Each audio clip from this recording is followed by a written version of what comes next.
I just want to say one or two things first. So I work as a psychotherapist in between the child and adolescent mental health service and the adult service.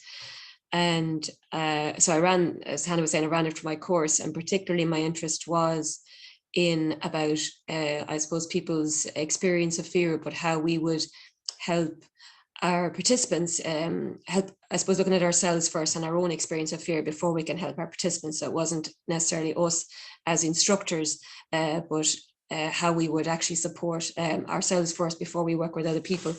So, and I think it's been a bit about some compassion for ourselves, as well as having, then we can have compassion for other people. And I suppose it's what we do in between that makes a difference. So as well as, I suppose, the techniques that we're going to learn maybe in this workshop and the next workshop, and it's what we can do in between that will really make the difference. So I'm just going to start the presentation here now.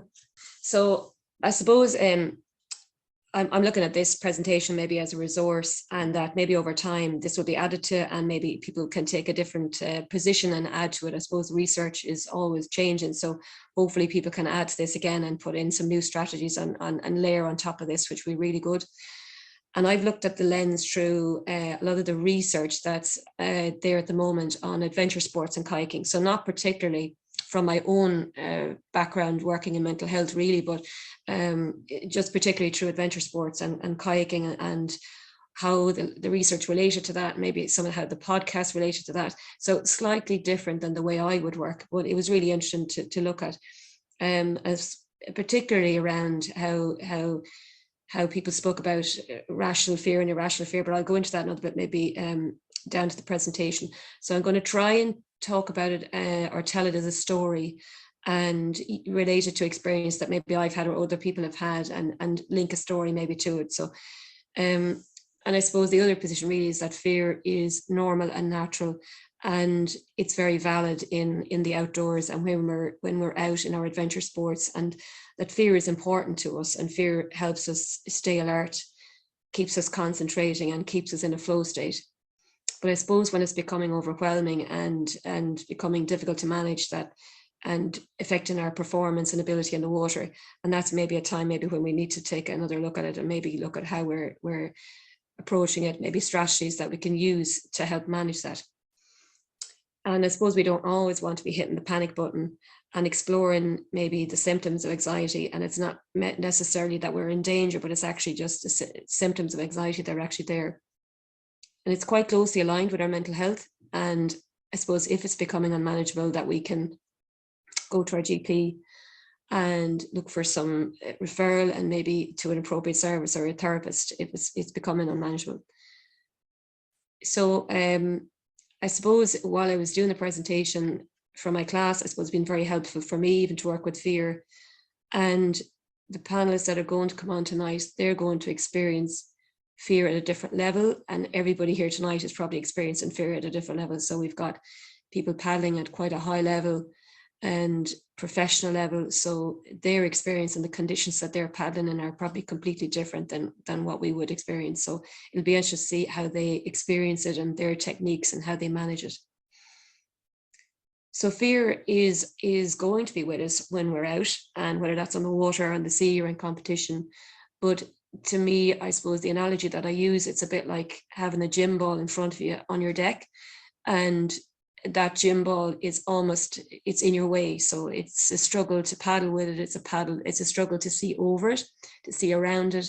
It affects our cognitive ability, affects our thinking. We get annoyed with it. It's a struggle. So we don't want something that's that large in our way, blocking us. So we want to push that down, so it's not expanding into our life and into our paddling. So we want to try and push that down, have it more manageable, and push it into about the size of a marble, something that we can keep, which is going to be important to us, and maybe put it in our pocket so that we can keep it for when we need it, because we do need it, because it keeps us alert and keeps our concentration.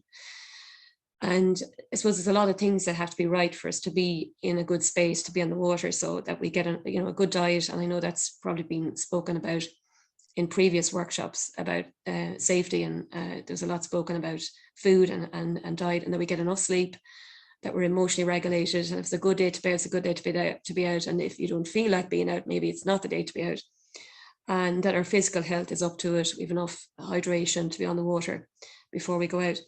So tonight I'm going to look at, so I'm just going to try and move that on now.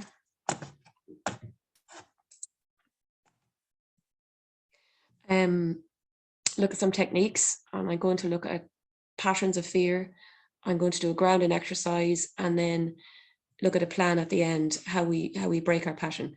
So I'm just going to mention the belly breathing first, because that's a really important strategy when we're on the water, so that we're breathing correctly. So our breathing is really important. It slows down our heart rate, and it supports our relaxation and boosts our energy and increases our awareness on the water. So when we're breathing tonight, and when I'm going to do a body scan next, so breathing is part of it. So when you're breathing, I want you to focus on breathing deep and deep into your belly, and that if you put your hand on your belly, that you can feel your belly rise. So if we take a deep breath in now and breathe in, so breathe in for 4 and hold and release for 5. So that the breath is going deep into our belly, not just into our chest, so that we're getting enough air then. So in the grounding then, so grounding exercise, this is something that we can do when we're out in our boat, so that we can connect ourselves, slow ourselves down, be a little bit more mindful and being in the moment. So it's a bit about managing our fear and just a technique that we can use. So if you're comfortable, this is going to last about 5 minutes. So I just want people to get comfortable in their space, maybe sitting into their chair and getting their feet on the ground. And I'm going to ask you then to, we're going to start off with our feet. So we're going to take a breath first. We're going to breathe in, deep breath in, and hold and release. And we're going to start with our feet. So we're going to pretend we're in our boats and we're out on the water, and we're just going to start off with the day, and we're going to try and relax before we start. So we're going to start with our feet. So I want you to imagine you're in a boat. So to scrunch up your feet, tighten up your feet, tighten as much as you can, and hold. And then release. And then take a deep breath in. So breathing deep in, and breathing deep in, and breathe deep into our belly. And we're going to hold and release. And then we're going to tighten up the backs of the calves of our legs, and to tighten up and hold and release. And we're going to take another deep breath in, breathe deep into your belly, and hold and release. And the next area then is to tighten up our calves of our legs, and just to scrunch and tighten up your muscles, and to hold and release. And then we're going to take another deep breath in, so breathe in deep, and to hold and release. The next area then is we're going to tighten up our buttocks and our pelvis area. So tighten up that area. To hold and release. And take another deep breath. Breathe in, breathe deep into your belly. Hold and release. And then we're going to tighten up our chest and back and shoulder area. So tighten everything up. Tighten up your shoulders and hold and release. We're going to take another deep breath. Breathe in and hold and release. And the last area then is to tighten up our neck and jaw and facial areas. So just tighten up everything and hold and release. And we're going to take another deep breath. Breathe in, breathe deep into your belly, and hold and release. We're going to take another maybe 2 breaths. So breathe in and hold and release. And another breath. Breathe in and hold and release. So now I suppose maybe that people can come back into the room again, and maybe just to note any differences that you might feel in your body now, and maybe do you feel anything more relaxed, any difference in your muscles where you maybe might hold your stress or your tension in your back or your neck or your face or in your hands.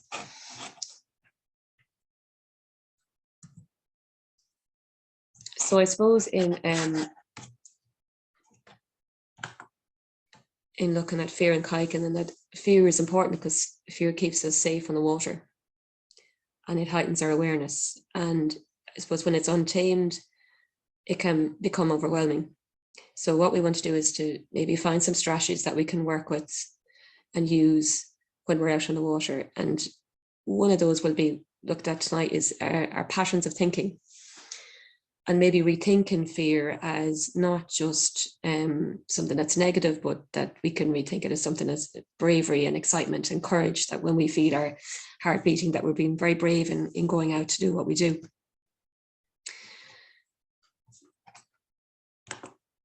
So fear is, in looking at it as being innate and learned, and innate fear is ultimately a powerful life-preserving function, and it's been honed over millennia.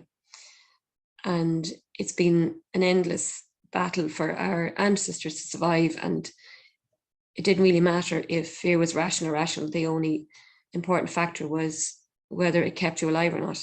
So we're now willing to put ourselves in danger, in potentially dangerous situations. And our ability to deal with fear is not necessarily a matter of life or death. But for, I suppose, the other side of it then is fear can be learned, and it can be learned through direct experience. So people will talk and have experienced previous times where they've been out on the water and maybe things haven't gone as well, and they've learned from experience that it can be fearful because they got stuck in a stopper or something in particular. But it can be, and I suppose fear can be transferred by verbal warnings or people's observations. And an example of that probably is just the picture of Jackson's in the background and how people talk about, to me, it's like the legend of Jackson. So I don't know if anybody else here has experienced that, but people talk about a particular section on the river in the Avamore, and it's quite famous, and it becomes quite a fable and story that people talk about and their experience, and they run it and how they run it and how they didn't run it successfully. So that can be quite a story that can be transferred, and before people ever get there, can have a lot of fear, but by the time they do get there. And the other thing then is the contagion effect. So a contagion where we have people together, and when they kind of, fear can become almost like, I suppose, COVID almost, where it transfers to other people. And I tell the story about when I was a student nurse, when I was traveling to Cyprus, and we were flying one of our first flights, and we were sitting on the plane, and somebody had passed out or had fainted, and we didn't know what happened. And somebody had got up, so a doctor had got up and was tending to the person who was on the ground. And behind us, a couple of seats back, somebody actually had a panic attack, and then another person had a panic attack, and another person had a panic attack. Now, they resolved the situation with medication that they had between them, but it was the most extreme example that I've ever seen of a contagion effect. But for us in kayaking, it happens when people are sitting in an eddy together, and maybe one person is nervous and somebody else gets nervous, and then it just to be aware that when we place people together, maybe the number we have in a group together, and responsibility maybe for our own fear and how we manage that around other people. So one of the things that from the literature around adventure sports, or from kayaking in particular, there's a lot of discussion around fear being rational or irrational. And I think one of the things about rational fear was that maybe if you were standing at the top of a waterfall, a 100-foot waterfall, and you had never done that before and you didn't have the experience to be there, well, that's a rational fear, and that's normal to be afraid of something like that. And I suppose the irrational fear then was around where we have the skills to be on the river, where we've done the training, where we're at our grade level to be on that particular river. So for grade 2 paddlers, we're on a grade 2 river, grade 3 paddler, we're on a grade 3 river, that we can make the move that we need to make, that we can stay on the line that we need to stay on, and that we've done our safety training to be there. The group has the ability to be there, and we can check it out with people and say, look, I'm thinking of running this particular rapid today. What do you think? Do you think I'm able for it? I think I am. I think I can do such and such a rapid. I think I'm able to do that. So it's maybe doing a bit of peer discussion around that. So this is one of the techniques that people use in kayaking, or from the research or from podcasts and things that people have talked about, is self-talk. And it's a kind of like a risk assessment for people to say, okay, this is what I'm thinking. Is it rational or irrational? And then talking themselves backwards through that, and kind of using that to check out in how they plan to approach something, and that they have the technique, they have the skill, they have the awareness. So the fear is more of an anxiety. It's not that they're actually in danger. So fear prepares our body to cope with something that we're frightened of. And when we are frightened, adrenaline is automatically released into our bloodstream. This tells our body to react to cope with stress we feel, so we have the energy to perform and think clearly. A moderate amount of anxiety is normal and can help improve performance. However, a high amount of anxiety can have a negative effect, and our bodies can react by feeling intensely fearful, and our heart can be pounding, and difficulties in breathing and sweating. So I suppose the fear response then that we would probably see are flight, fright, and freeze. And I suppose in the freeze, this is rooted in our evolutionary response to keep us hidden from predators. And we might see that probably in kayaking when people actually stop, and they actually, maybe their bodies become quite rigid, and sometimes you'll see people fall in. And the flight then is more like where we see people maybe not feeling like they want to do it. So maybe they've moved to the back of the group, or maybe they get out, maybe they don't want to do it. And so our flies are instincted to get away from what we, whatever is causing the fear, and adrenaline helps you move quickly away from the trigger. So one of the things that we're going to do tonight is to look at the pattern using a model called Podesky's 5-part model. And we use this to look at our internal thinking pattern. And it's a case formulation or conceptualization. So it helps people to look at their thinking pattern. And I suppose it's a bit like how you set up dominoes. So it's like there's a particular situation where something is occurring, and we have our thought process, our thoughts, or a particular thought that we have in that moment. And then the next domino is like the behavior and what we do and respond to that. And then that then triggers off the next response, which is the bodily sensations. And then that triggers off the emotion, which is the thoughts that go with that. So fear is very powerful emotion, and it instigates. So it instigated by a previous danger or threat. So when something happens, a situation, maybe somebody's in the car park and maybe somebody said something, and I suppose when we've gone back and talked with people about maybe how fear has crept up on them, we've looked at maybe rewinding it and going back to the situation. So the situation is the lead in.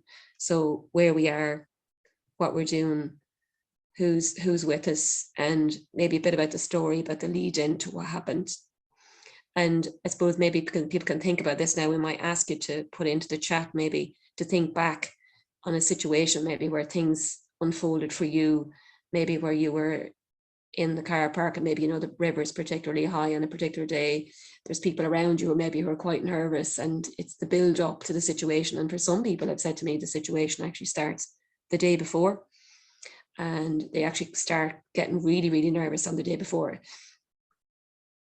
So the thought then is a bit about, you know, what's going on in our heads at that particular time. So what was a negative? So it's usually the pattern, it starts with a negative thought.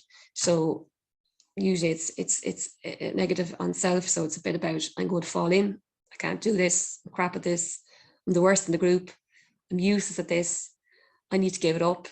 So, you know, this is in a negative spiral. We're starting the negative spiral, and it's one domino leading to another domino. And if people might like to add into chat maybe about their thought process, if there's a particular thought that comes into their mind at that particular time that actually sets off that negative spiral.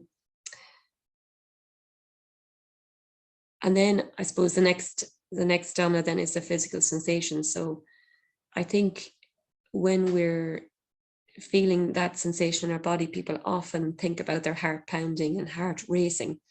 So often we'd feel our heart, and people say it's like your heart is in your mouth, or they get that feeling. So I'll just read out the screen in case people can't see it, but it says difficulty in concentrating and thoughts racing, feeling dizzy or lightheaded, dry mouth, shoulder tension, heart pounding or racing, cold sweats, sweaty palms, butterflies in the stomach, tightness in chest, frequent urination, wobbliness in the legs, tingling in extremities, feeling unsteady, trembling hands, feeling hot, and neck tension, and surroundings seem distant and unreal. So I suppose a lot what we'd see for people is a lot of people would talk about their heart particularly, and I'd say that probably unease and that kind of wobbliness probably as well.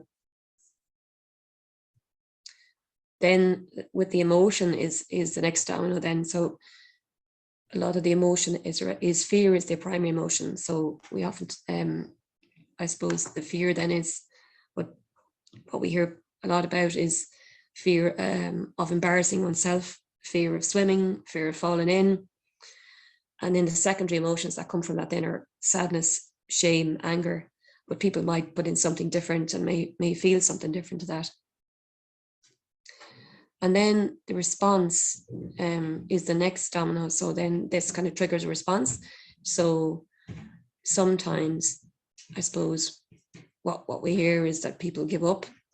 They might avoid a particular situation. They might step back. They might fall in. They don't commit. They freeze and loss of body tension. And if I was to relate this to myself, I'd probably say I would probably lose body tension.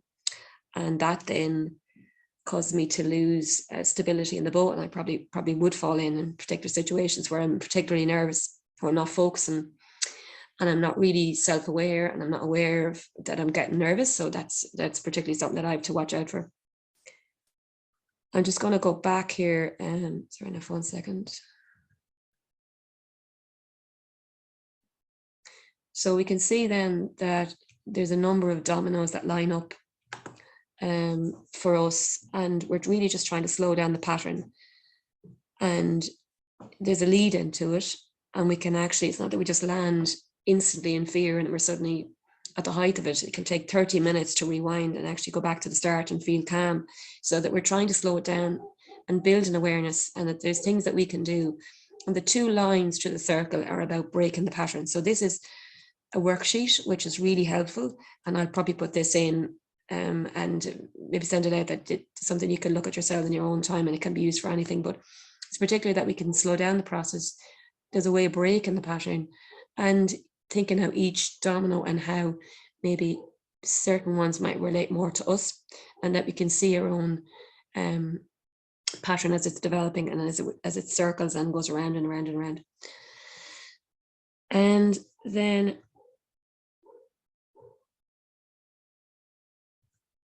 I suppose when we're out, I suppose the other thing is that we're constantly being exposed to our fears or things that we're nervous of, or when we're out in the river, they're there and maybe we're not engaging with them. And sometimes, you know, I know when I started my course initially, the river was really high and it felt like we were flooded, which we probably were because we were in stoppers, we were in very high water, we were body surfing stoppers and things. So we were quite exposed very early on. So at that stage, then we don't have to think, and we're already in it and we're in the deep end. And it's probably an easier way of managing fear sometimes, but the graded exposure is really important, and continuously working on fears that we have and continuously trying to work with them. So I think repeatedly confronting your fears, that's one way to manage them. And you can see in the graph really that when you continuously expose to whatever the particular fear is, if it was surfing on a big swell in the ocean, that continuously practicing that on the 4th exposure there, you can see the anxiety levels have hugely dropped. And I suppose in looking at that idea about how we break patterns. Somebody was asking me, well, what were my top 5 things? And I think that's one of them, is definitely repeated exposure, consistently practicing the things that I find difficult, definitely make a difference. And I have to constantly do that. The other thing is probably trying not to compare myself to other people. So I read that kind of in the Rock Warriors way, and he says that as one of the particular ideas is not to be comparing yourself to other people. And I think that's where I set myself up to fail previously, where I would have looked at other people and thought, well, I'd like to be as good as them, but maybe I'm never going to be as good as them. But in the doing, it wasn't helpful. And it was, so I think in not doing that, then we're just trying to enjoy other people's success and our own improvements. So, and this sense of achievement in that. And I think the breathing that I started with at the beginning, so those breathing techniques have been really, really important. So getting the breathing right. And when I went to a fitness instructor, when I went to do the course, that's one of the things he spoke to me about, was that I didn't breathe, or I didn't breathe properly. And he was saying to me, you need to write that on your boat. And I didn't write it on my boat, but I actually actively try to practice breathing now, and breathing deep into my belly. And I suppose the other thing is naming it. So if I find sometimes that I am quite nervous, I will name it and maybe say, look, I'm a little bit nervous. I'm going to just hold on for a second and then get my breathing right and then come back to it again. I would write a lot about it, and I would do a lot of reflection and maybe write about things that I find difficult, and then maybe coming back to them again and just reading back over them. And then maybe when I practice again, maybe going back to it again and see what the difference is. So in just going on another little bit, then just looking at the plan. So I'm just going to go back to this slide again here, just to get a sense of this. So the situation is the lead in, the thought is the negative thought that we come with. The behavior is what we do, our action. Our bodily sensations are the physical sensation that we feel, like our heart beating faster, that sense of cloudiness of our thoughts and things. And then our emotions, primarily our fear, but then outside of that, it's often shame and sadness.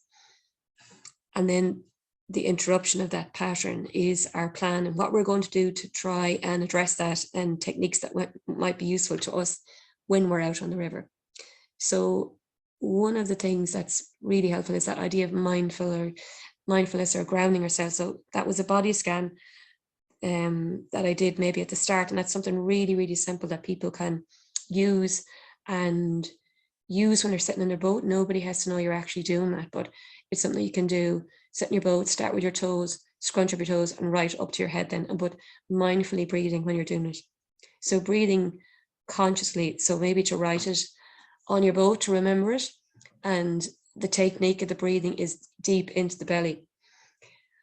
And shallow breathing is really into our chest, but then that we might breathe in, and there's different numbers that we can use for breathing, and whether it's 4 to 5 or 7 to 8, but it's mainly that the in-breath is a little bit shorter than the out-breath. So breathe in for 4, hold, and breathe out for 5. So it's really being conscious of slowing the breathing down, slows down our heart rate, improves our concentration, makes us more aware in the moment. Then I suppose the mantra. So a lot of people talk about having mantras. So one that I would use is press the reset button in my work. It's usually about clocks and clock setting and being on the same clock, and with the Irish time as opposed to maybe time in California, because kids are playing online at nighttime and playing computer games and things, that we're trying to reset the clock. But I suppose in kayaking we're trying to reset the button, press the reset button. But people here tonight might have different mantras that they use and they find really helpful. So if there's something that you use that you find helpful, please put it into chat that we can maybe share it with other people. So visualization of the upcoming event. So a lot of kayakers spoke about, in the research, kind of spoke about their visualization. Say if it was a rapid that was coming up, that they might visualize their moves on the rapid and visualizing themselves being successful, how they made particular moves on the rapid. And sometimes maybe people talk about having a plan B. So it might not be that you're just successful at the end, but if you miss a particular line, that maybe there's another eddy that you can catch on the way down. And if I miss it, what's the worst that can happen? So I suppose it's really keeping body tension and being mindful of our body in the boat. So really locking ourselves in. So just there were some strategies that people talked about, particularly about fear, was not to do nothing, don't do nothing. So get a stroke in, paddle aggressively, smile. The other thing was sing.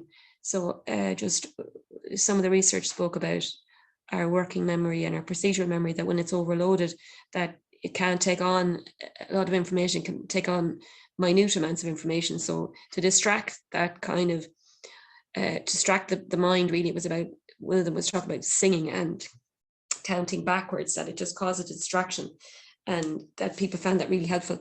And the other thing was the dive reflex, was just splashing your face with water to just relax. I suppose diarying it is really helpful, just keeping a record of progress. And I suppose in some of the outdoor adventure, in some of the research, they talked about some of the participants actually actively on courses that were confronting their fears. They had to pick a particular fear and to work with that and journal about that. And then what's plan B? And that idea of continuous exposure, so continuously practicing the skill that you really find difficult on the water and getting exposure to that, and whether that's paddling in big seas or surf or making particular hard moves on rapids. Maybe it's sculling in a stopper. So continuously practicing with that is really important, continuous exposure. And then taking ownership of your own fear, that before it gets to the point where it gets more unmanageable when you're in the water, to know that there's things that you can do to maybe slow down this process and take ownership of it, saying that I know where I'm going if I continue to think in this way.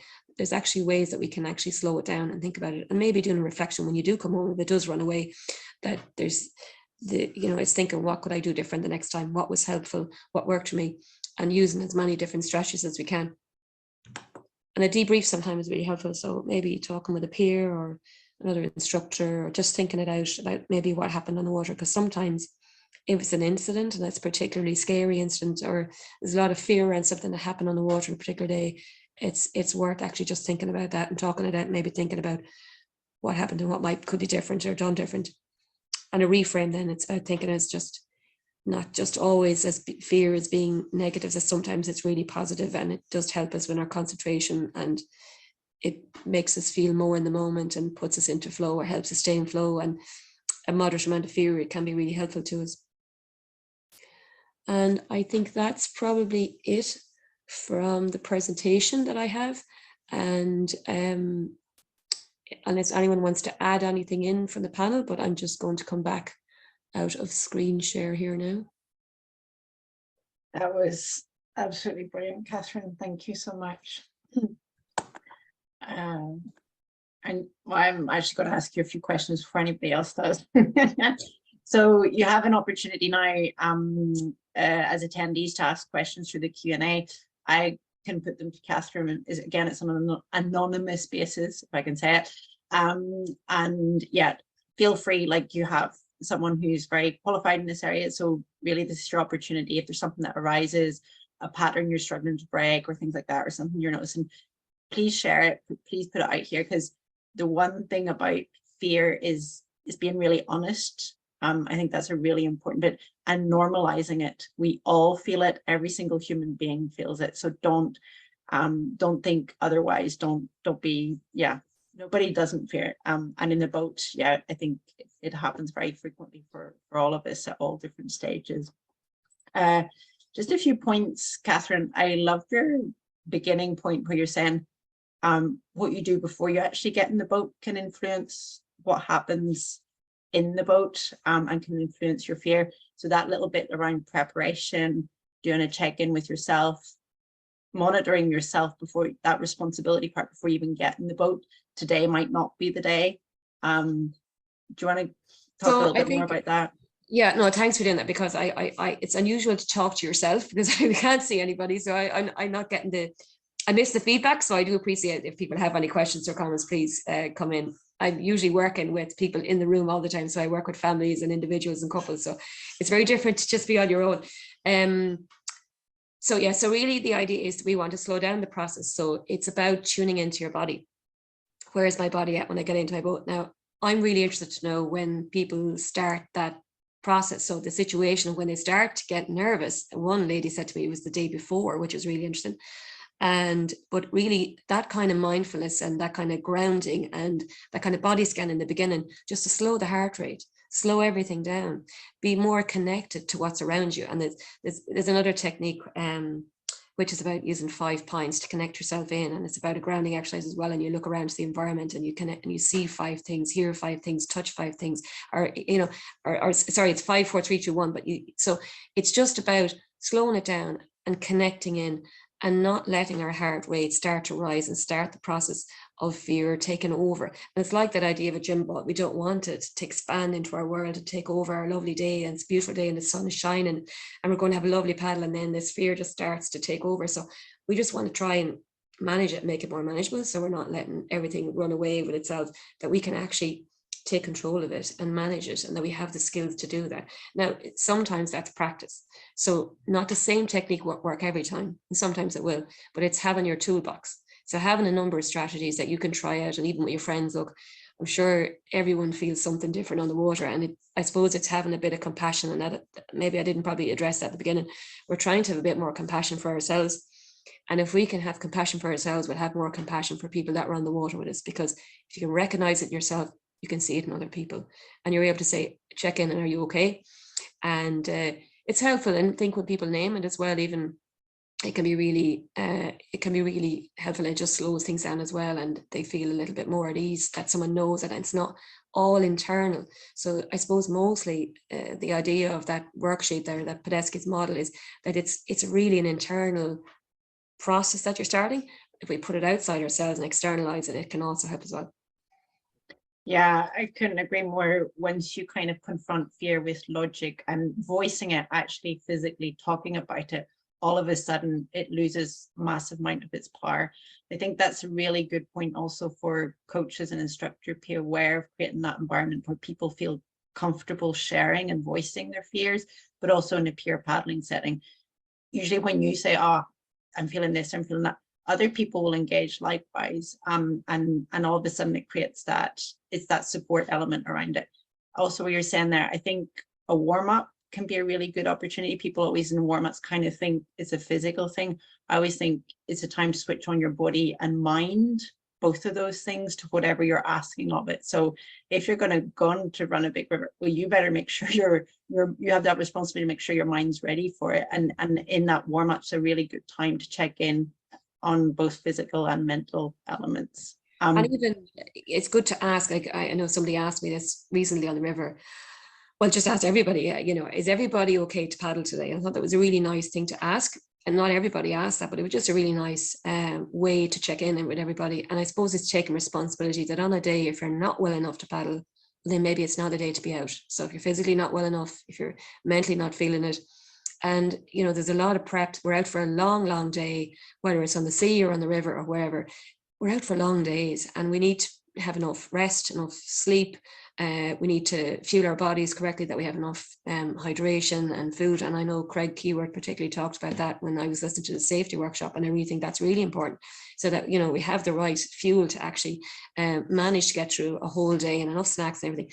And I know that as instructors, we have to be mindful of that too, that our group are there, and then weather conditions and a lot of things can impact on us, but mentally and physically, that we're well enough to be out there.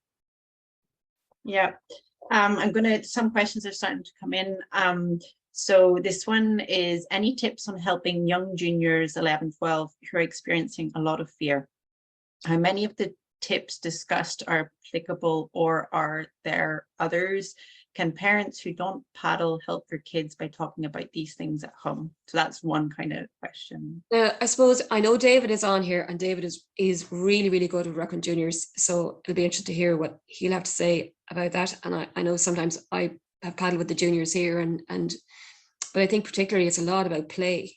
and using the water. So being really comfortable in the water, and even being really comfortable swimming, and particularly going to pool sessions, and that it's not about getting everything right. And I know that I've noticed in my own club, when the lads play polo, it's a lot about fun, and it has to be about fun, because so playing in the boat, standing in the boat, falling out of the boat, falling head first into the water, playing a lot of ball games in the water. So making it really about fun, that it's not serious, because kids really learn through play, and they learn to relax through play and being with other people on the water in a similar area. So and whether that's games or whether it's just plenty of exposure, whether they're going to paddle on a river, they need exposure to river paddling and being, getting some swimming experience and that, and good, and improving their technique. So that's what I would think about, but that has to be fun. So usually the games and things like that are really good, and whoever's instructing with them, that they have enough tools like that in their toolbox to work with kids, and whether that be on the bank base in the beginning. But I'm going to think about that, and I'm going to come back to you. I'm going to think for another few minutes on that, think about other ideas as well. But if that fear is transferring into other parts of their life, is it just maybe with kayaking? That's the question I'd ask about. Are they kind of nervous in other things as well? So that's something I'm wondering about, that's in my mind. So that might be using some of the strategies maybe, and it is about kind of, those mindful techniques can be used for children. There are particular strategies around that as well. So I'll come back to that in a minute, but I just want to think about another, because I just wonder if that's transferring a little bit into the other person's life. Yeah, more specific questions like that we can take on email as well after the workshop's over. So if that's, I think also your point around rational and irrational fear, it is really important. And it's, I guess, as a junior paddler, there's that bit about being able to measure your ability. And when you talked about risk assess, and when you're starting off, you don't really know what your ability is. So you might be afraid because you think you can't, but maybe you actually can. And usually if your coach or instructor is doing a good job, they will choose a level of positive challenge for you. So again, a big responsibility on coaches and instructors on that front would be kind of my view. And maybe having a discussion with the coach or the instructor, and just saying, look, discreetly saying, look, Mary or Michael is really nervous, and can you just keep an eye out, and just it's finding this particular bit a struggle, and whether that's practice that they need to do or practicing in a different way. But generally I find the more exposure they have to the water, being in the water, playing in the water, playing games when they're playing their polo, or playing games when they're out there in their kayaking. And it's a lot about, even when they come into the role, or I know there's other instructors that probably can add into this as well. They probably have more experience in this as well. But just falling into the water, and different games that you can use for them to stand, and different games that you can use for them to paddle when they're standing up. So lots of ideas around that, of getting them to be in the water without planning to be in the water, but it's fun to be in the water, and where they're running across the tops of the kayaks and things like that. So all that kind of game play is really important for them to relax, so that they're doing it without really knowing they're doing it. Yeah, and you also mentioned in your presentation, one of the ways you did to break the pattern was to not compare yourself to other people. Yes. And that was an important one for you in breaking that fear cycle pattern. So another question's come in here. There is one specific eddy I can never catch on my kayak run, and I feel it has got into my head as just before I approach it, I feel I'm all over the place. How can I overcome this? No, that's a difficult one. Does it matter? Does it really matter? I think when you over focus on it, and that if your day is only around that eddy, then that's probably going to make it really challenging to do that. Maybe that's very specific.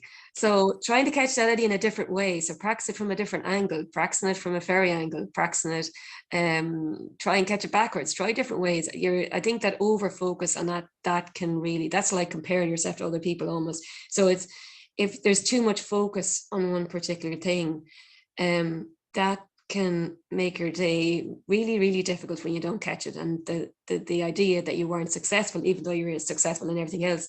So honing that technique and practicing that technique before, I suppose, in other areas and other rivers, and being able to transfer that skill will make it a lot easier to catch that eddy. But I wonder about just that that pressure to catch that eddy, and how does that affect, my question would be, how does that affect the rest of your day then, if you're not successful? But I guess it's been a good day, but it's just this one eddy standing out. So I suppose it's balancing out the importance of the rest of the river and the rest of the eddies, and the rest of the eddies aren't quite as difficult. And maybe if you, with your group, set yourselves some tasks and different tasks that you can do. So change it up. Don't do the same thing. So the same thing, and it's not catching the same eddies. It's doing things really different. So probably just changing it up. Yeah, and you also mentioned your presentation reframing. So that's kind of what you're saying. You reframe the situation, look at it differently, take a different focus point. You've offered some really good techniques that just before you arrive on that section, well, maybe that's your time to do a grounding exercise. Try some of the breathing techniques, and the tool that you've offered there to analyze the fear. So looking at thought, bodily sensations, etc. Actually sit down with a pen and paper and maybe actually go through all of that, and it might help to break some of that, because you will notice what's happening. All that supporting doc will email forward to people after the workshop. Another question we've got coming in: how do you judge when to stop trying to coach someone with fear into trying something? I've spent 20 minutes trying to persuade someone to capsize, which is probably counterproductive, but I don't want to give up too early either.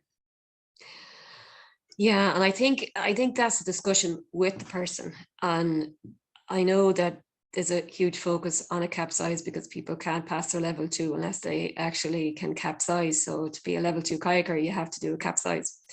And I think the person themselves has a personal responsibility and that decision on what they're going to do on the day. So although you want them to do that and feel responsible that this person should do that, it is about sitting down with them and having a agreed plan and say, how are we going to achieve this? And maybe you can't achieve that for this person, and maybe that person needs to go outside of this and go to somebody else and get some help around their fear and anxiety. So it's when fear and anxiety is taken over too much, it can be, it might be something else, and it might be something they have to work on personally and privately themselves outside of this. So it's triggering something like, so a lot of our trauma stuff, I'm not saying it's this situation, but it can be stored in the amygdala as well. So it can also get triggered. So what is going on for this person that they are finding it so difficult to put their face in the water? Is it their face in the water? Is it getting trapped in the boat? Is it getting stuck in the boat? So if you're going to have a discussion and this person wants to work on this, it's about thinking out what is the actual fear about. Maybe you can use that worksheet I gave you, and it's something of a plan for them to work on. But if you're finding this, it's not your responsibility to get them to do this. They have an equal amount of responsibility to make the decision and whether they're committing to this, but they may need to do some work outside as well. Does that make sense? Because I wonder if you're spending a lot of time, you're not successful. But I mean, again, it's back to other strategies that we can use. So other things that we've talked about here, but also it is a bit about fun. If they're stuck at the end of the session and they're the only one that's there for the capsize, whereas maybe if they're in a group, is it easier together? So maybe sit down with the person and work out a plan together, because I don't think you're going to manage to get them to do it on your own, and they have to commit to the process. They have to buy into it. And then the practice for them in between, what are they going to practice on in between that's going to build up their resilience, that they can actually go through this every evening? So will they commit to maybe going for a swim, practice putting their face in the water, maybe diving in the water, maybe swimming in the river, maybe putting their face in the river, maybe if it's in the sea, the same thing. Because it's about how do we put ourselves in a similar situation that we're exposed to the same sort of fear. So maybe talk about that with the person and coming up with ideas between you and how they can come up with something that might be helpful for them and that they can commit to in between. Yeah, and I think there's an interesting word. There's the word persuade in there, but you mentioned in your presentation, the person has to own their own fear, and they're responsible for it. So we can't actually, I don't think you can persuade. You can maybe, as you say, extract and try and figure out what's the fear about, etc., etc. But persuade is, once the fear patterns in place, I think it's very difficult to do. Okay, if there's any more no more questions coming in right now, we'll start moving on to panelists. Can I say one more thing? Can I just say one thing? Please.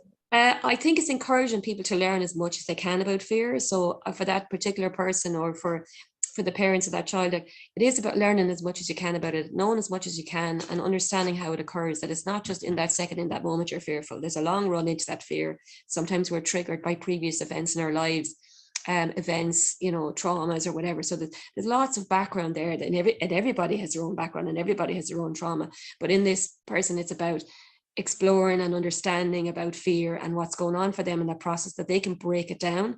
So it's not necessarily that instructor's job completely, but supporting them and maybe helping them understand it, so then that they have more control and can be more active in the process and not as passive, that they feel that someone has to do it for them.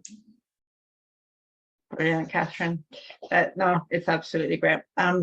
Yeah, so we're going to move on to our panelists. I'm going to bring Susan Honan in. Now, I'll let Susan Honan present herself a little bit more in detail. Susan is a sea kayaker. She's also a Canoeing Ireland board member, a Bridge the Gap ambassador.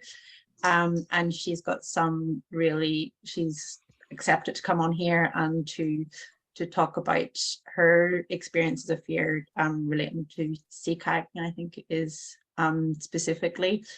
Again, there'll be more opportunities to ask questions at the end of Susan's section, and there'll be the same at the end of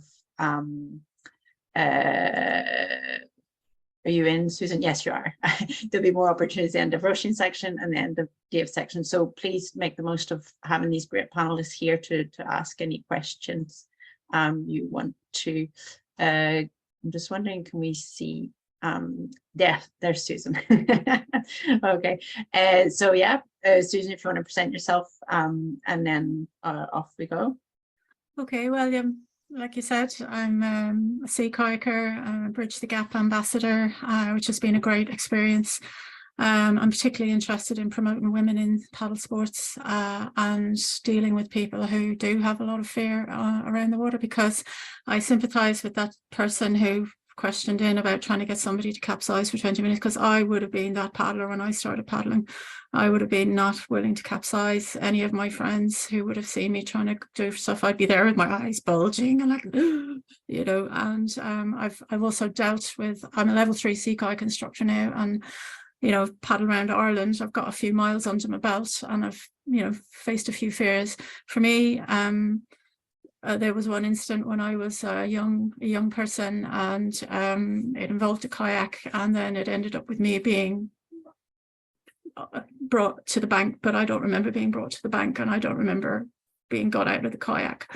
So that was very frightening to me afterwards, and it's taken me a long time to sort of get over that, so to speak. And when I and then I never got back into a kayak until I was a grown woman. And so anybody that saw me as a baby newbie paddler would have seen a very frightened person, and somebody who really hated being underwater and did not want to be trapped in my kayak, because that's what I always assumed was going to happen. So that has informed me as an instructor, but it's also informed my approach to my own fear in the water and on the water. So I can really sympathize. I can offer that person some great advice about how to get people to capsize, you know, so feel free to ask any questions about that. I really liked, over the years, I've done a lot. I've done some big sea, I've done some big distances, and you know, I've done quite a bit, and I found that over the years my fear has kind of narrowed down, and I really agree with what Catherine was saying about graded exposure to greater not threats, but to greater experiences that might stretch you a little bit more, because obviously from my own experience that wasn't what happened to me. But I've really worked on sort of taking, you know, graded steps into bigger conditions, and I'm very happy in bigger conditions. I love a big swell, I love a big, you know, big Atlantic swell, and I love being up against the rocks and messing around like that. But there are areas where I really don't feel comfortable, and that is with moving water. A river paddler I am not, and although I pushed myself to do the Liffey descent last year, which was, you know, great, but I had to put all my tools to action on that, and I'm not terribly comfortable in surf. And like Catherine said, why not?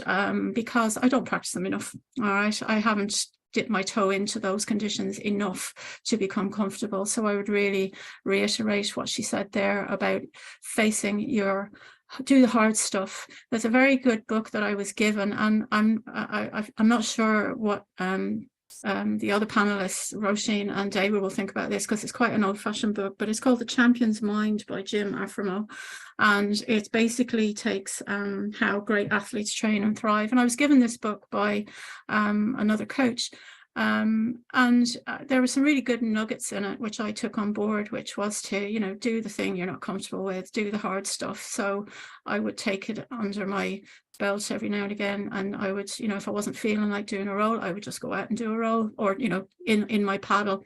You know, you really do have to push yourself to do the things you're not comfortable with, but do them in a place where you're not overwhelmed.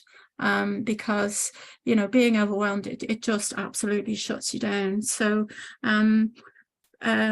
a lot of time, so what I've done also is I've kind of educated myself about, as Catherine has given us a really good detailed discussion there about what fear is and how it happens. So I've done a good lot of reading about it over the years, and I've really analysed myself about, you know, what is it that really gets my fear levels up, and how do I manage that? What's my response to that? You know, apart from being a sniveling wreck in my kayak, you know, or, you know, a laughing maniac, you know, like what am I doing with my kayak? What am I doing with myself? So what I've really learned to do is to really sit down in the boat when I'm out in an area, and I've looked at, you know, is this a real threat to me, or is this a perceived threat? And, you know, is it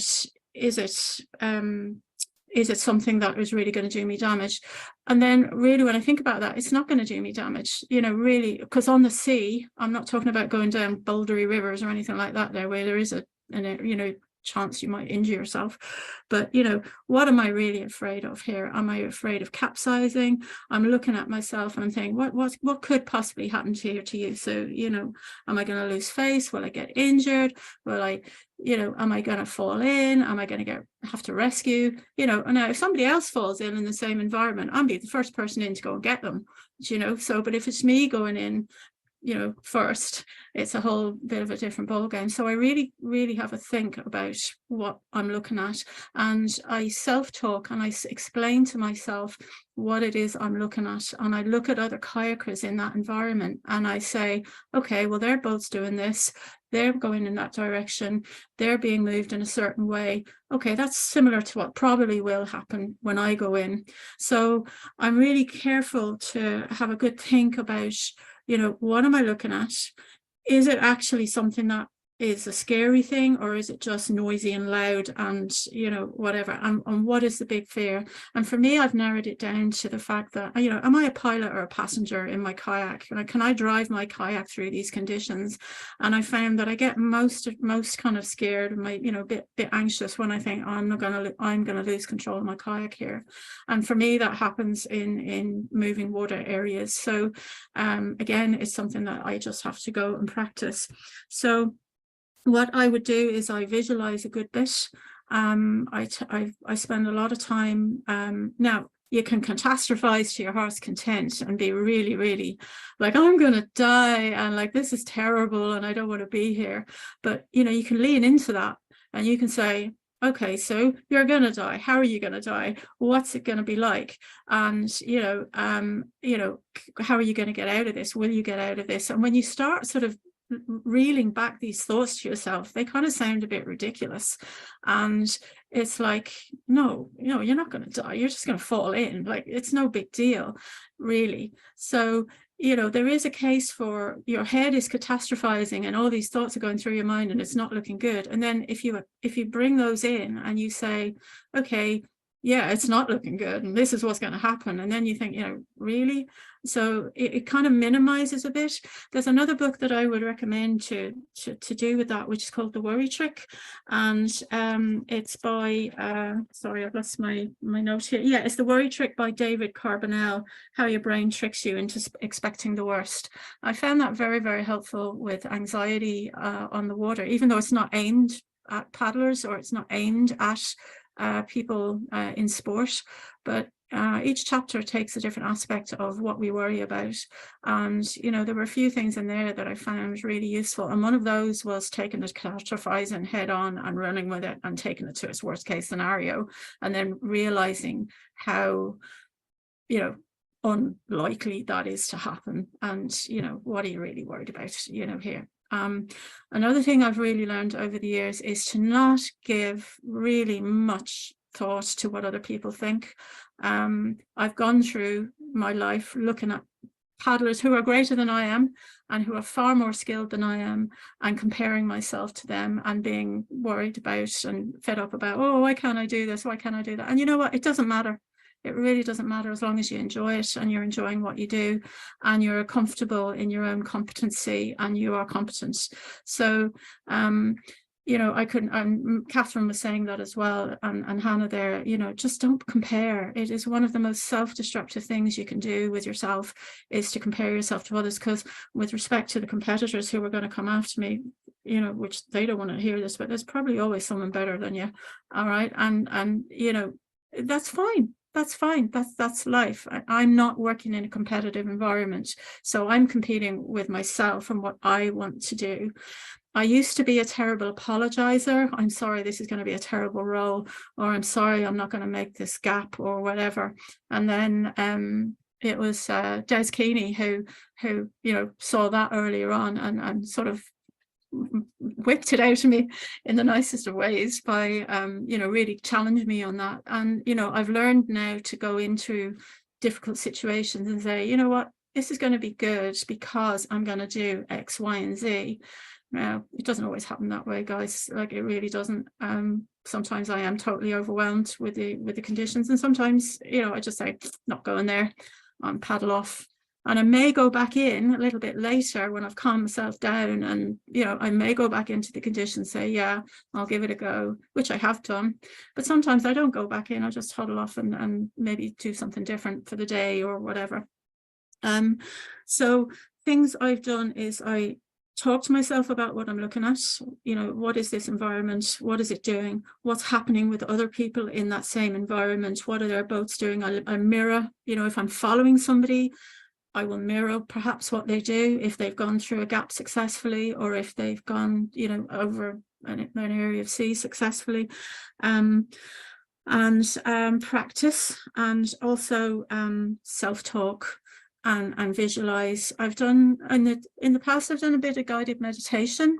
I have a recorded meditation that it's actually really lovely, and it's about just paddling right up beside the seashore on a nice day, and it's so settling. And you know, I'm thinking about how I feel. I'm confident, I'm comfortable, I'm feeling quite confident. And even though it is benign-ish enough conditions, it actually kind of settles me a bit, which is good. One of the things back in the day when I started was I was always worried about running out of air under the boat. So I actually went and did a freediving course with a friend, and I found that I could hold my breath for 2.5 minutes after in doing that course, you know. So that's always in the back of my mind. You've far more air than you think you have. And what I found now is when I capsize is that I just wait and I just relax and I look around, and it's like, yeah, okay, what's this? There's bubbles. Oh yeah, there's the sky. And you know, where is the sky for a start? You know, is it there? And like, I'm not in a raging torrent of water necessarily, but you know, I've learned to just enjoy that moment now as much as I can, and then instigate my role. Some of the things that Catherine was saying there about, you know, having a wee mantra, if I'm going for the role, what I say to myself is look to the sky, and look to the, I just look to the sky. And I say that to myself. Or if I go in unexpectedly, I just wait and look to the sky, and then things follow through. It's not always successful, but you know, most of the time it works. Another thing that really resonated with me with what Catherine said was that you need to be in a good space. And I've found over the last couple of months I've had some fitness issues, and that has really affected my mindset when I've gone on the water. So the last time I was on the water, I only had one-sided row, and the conditions were very dynamic, and I found it just got into my head, and I was like, no, I can't do this, you know, because I've only got one row on one side. And I found that, you know, if you're physically not fit enough for the conditions, then, you know, why are you there? You know, yes, we need to get fit, but there comes a time when you have to identify whether you are really fit enough for what you're going into. And if you're not, then maybe just go step back a bit, step down a bit, and build yourself up again. So being physically fit for what you're doing is really important. What else? So what do so I've given some idea of my experience of fear. My relationship to fear now is that I understand it a good bit more.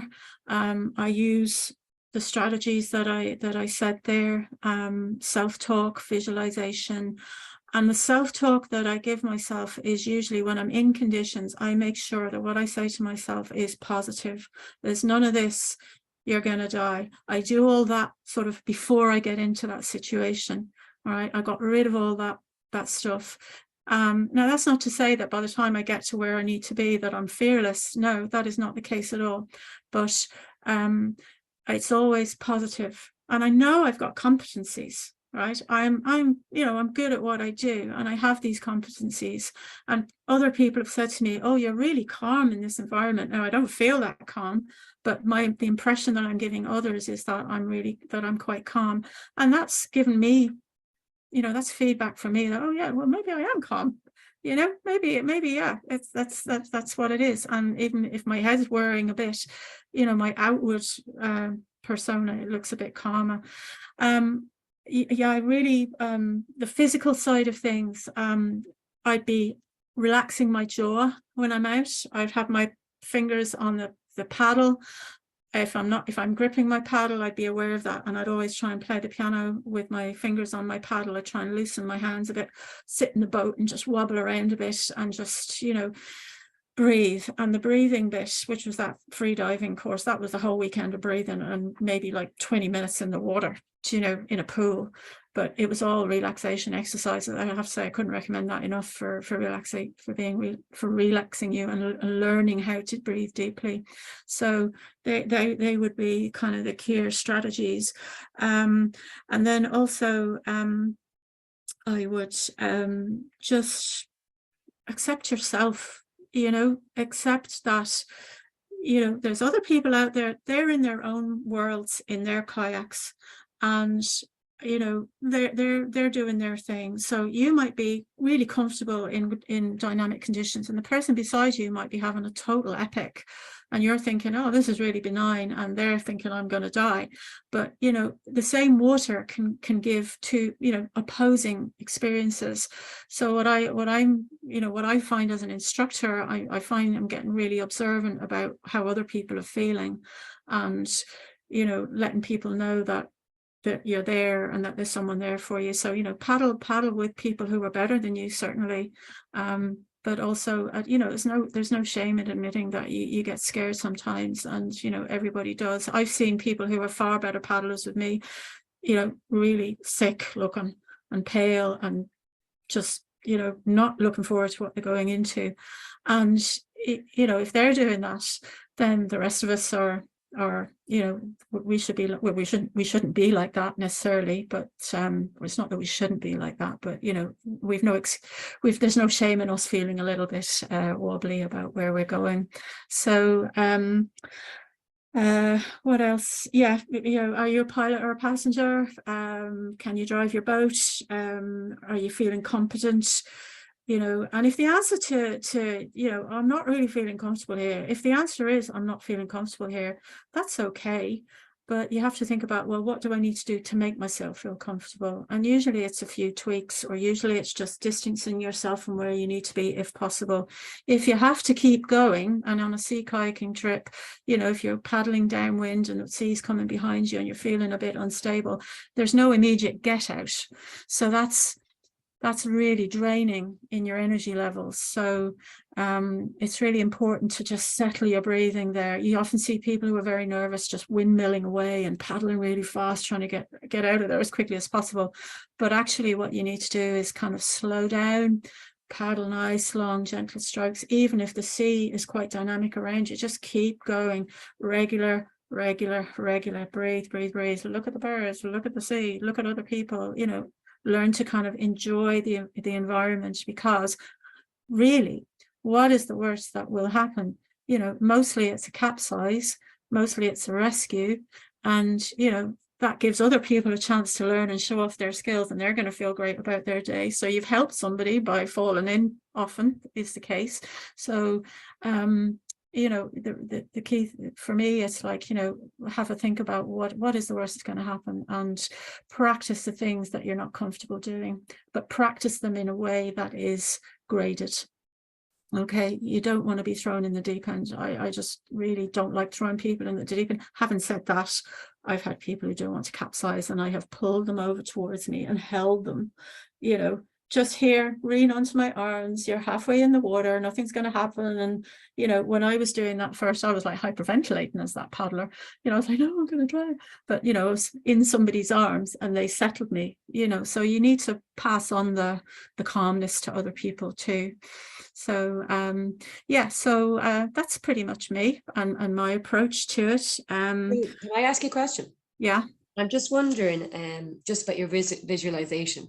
What do you visualize when you're using that technique? Okay, I visualize, it depends where I am. So if I'm on a little baby wave, because I only do little baby waves, if I'm on a baby wave, then I visualize, or if I'm not, if I'm looking ahead, I'm like, okay, I'm looking at the environment, I'm visualizing things happening, I'm visualizing my boat being maybe, you know, directly perpendicular to the wave, positioning myself, I'm visualizing what I'm positioning, I'm visualizing what I'm going to do with my body. Am I going to curl in? Am I going to lean? I'm visualizing all the things I need to do to have a positive outcome, because I know it in theory. Right, so it's the practice part of it. So usually I'm visualizing the practice. If I'm on like big open sea, then I'm visualizing just really enjoying the open paddle. I'm visualizing being strong and powerful and not wearing myself out and just keeping going. And yeah, I have a sing, but I tend not to sing when I'm afraid, to be honest. I sing when I'm happy out on the sea, if I'm by myself. You said you sing. Is that what you sing? Oh, just anything, silly songs, you know. No particular song. No song is your song. ABBA. She sings ABBA. Yeah. I knew there was somebody though.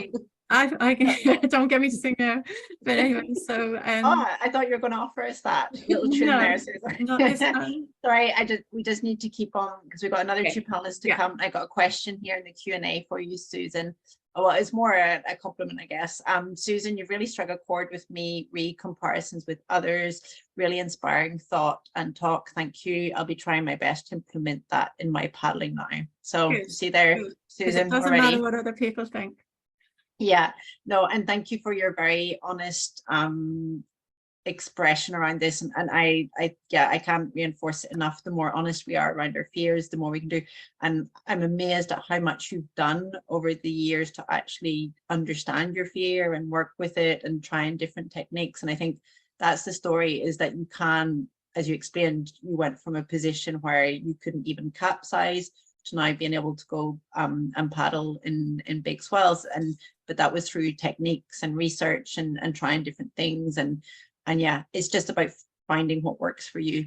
So paddling with people, and paddling with people who are better than you and who are understanding of you as well. You know, I think the language we use around people, you know, we need to be sensitive to people with our language. You know, if somebody says, oh, that's no sea at all, and you're there going, it's a big sea to me, you know, like, we need to be careful with our language around people, because not everybody experiences things the same way.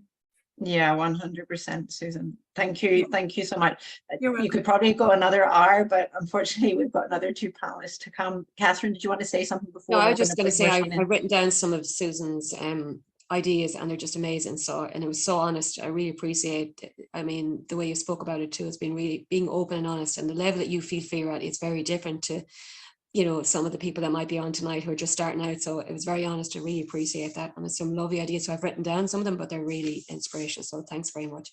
Thank you. Okay, so we're going to move from one Queen of the Sea to another. So we're moving on to Roisin Capel now. So as I was saying earlier in the introduction, Roisin is under 23 European champion in ocean racing. Woohoo! And she's also medalist at under 23 World Championships. Roisin comes originally from swimming, so she spent a lot of time in the water, and she's now an amazing lifesaver as well. I don't know the exact term, Roisin, so I'm going to let you explain it better than I do. So Roisin is here as our next panelist. Again, if you have any questions, there's opportunity, just fire them in, and we'll have an opportunity to answer. So thank you, Roisin. Cool. Yeah. Thank you for having me, and thanks a million to Catherine and Sue. I learned so much already, and things that will kind of relate to what I want to talk about. So I suppose, yeah, I started life as a swimmer, and I would still consider myself a swimmer and a beginner paddler. But I did a lot of surf lifesaving while I was swimming. And did lifesaving internationally, I suppose, since I was 14. And with surf lifesaving, you paddle a ski, which is quite similar to the ocean racing ski that I paddle and race now. So I suppose I did an undergrad in teaching and went to Dublin when COVID came, and that's when I really switched from swimming to paddling. So not that long ago.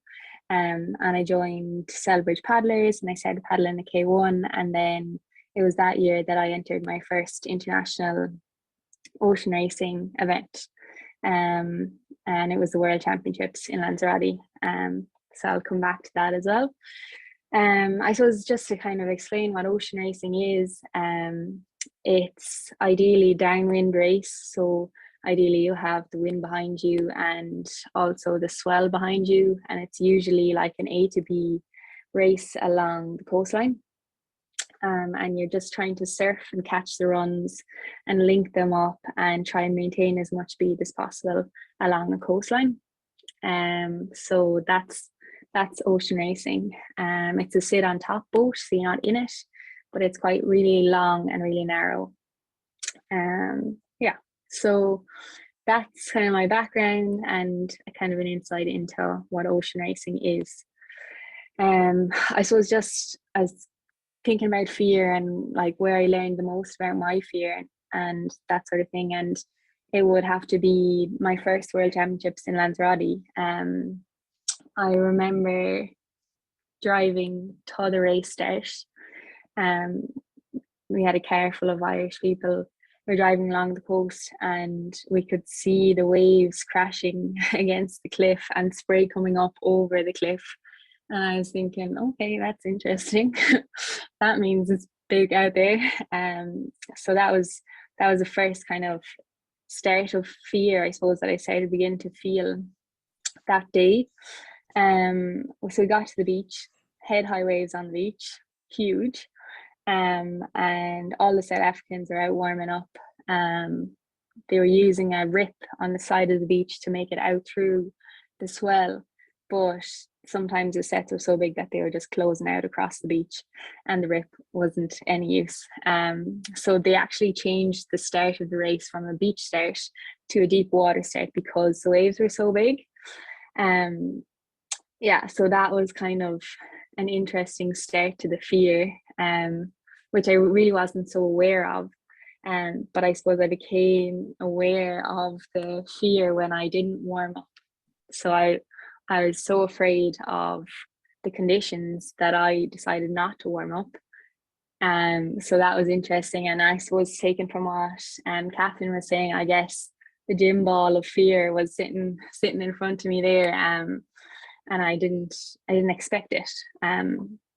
So the conditions were about 30 knots with a 3-meter swell. We started off from a deep water start. That was fine. I made it out. Was in a pack of girls. It was totally fine. What I had experienced before in the ocean on the west coast. And then we got to this cliffy section. So anybody who paddles in the ocean kind of might recognize that if there's a 3-meter swell and there's a cliff edge, that you get this kind of rebound and the sea becomes quite confused, and this kind of bump is quite hard to paddle in. But I was lucky enough to have been able to do this run the day before as a practice run. And when we did the practice run, I was a little bit behind the main group. And as we got to this section, I actually ended up getting closer and closer to that main pack. And I kind of realized that, oh, this tricky section is kind of suiting me. So then I suppose the night before the race, having done that practice run, I realized when visualizing and planning the race that this scary section was actually going to be probably the best part of my race, where I could open up and gain some ground on competitors. So it was kind of an unusual position to be in, recognizing that and having to tell yourself that this big scary part of a 26-kilometer race is your best bit, you know. So that was kind of something that I had to overcome. But I suppose looking back now, it's something that I've practiced. So if we're talking about like gradual exposure, like I train on the west coast. Don't tell any of the sea kayakers, but I do a lot of training on my own. I will do big crossings on my own, be at the bottom of the cliffs of Moher on my own. And it's that kind of loneliness and fear that you experience when you're in a 3-meter swell and you can't see anybody around you because you're in a trough and they're in a trough and there's sharks in Lanzarote. But it's that exposure that you know what fear feels like, and then you know how to try and deal with it or how you cope. So for me, it's kind of like a switch that when I realize that I'm afraid or whatever, but that I'm able to kind of switch to it from being a fear to like a type of excitement and a type of thrill. So Sue used the word like leaning into it. I think leaning into the fear is definitely something that I like to do. So I think I find that there's like an exponential enjoyment when you kind of give in to the fear that, and you realize that I'm actually going down a wave screaming yeehaw, and it's 25 kilometers an hour and you're smiling, and but if I stayed afraid, then I'd be nervous, I'd be gripping the paddle, I wouldn't be able to connect with the water.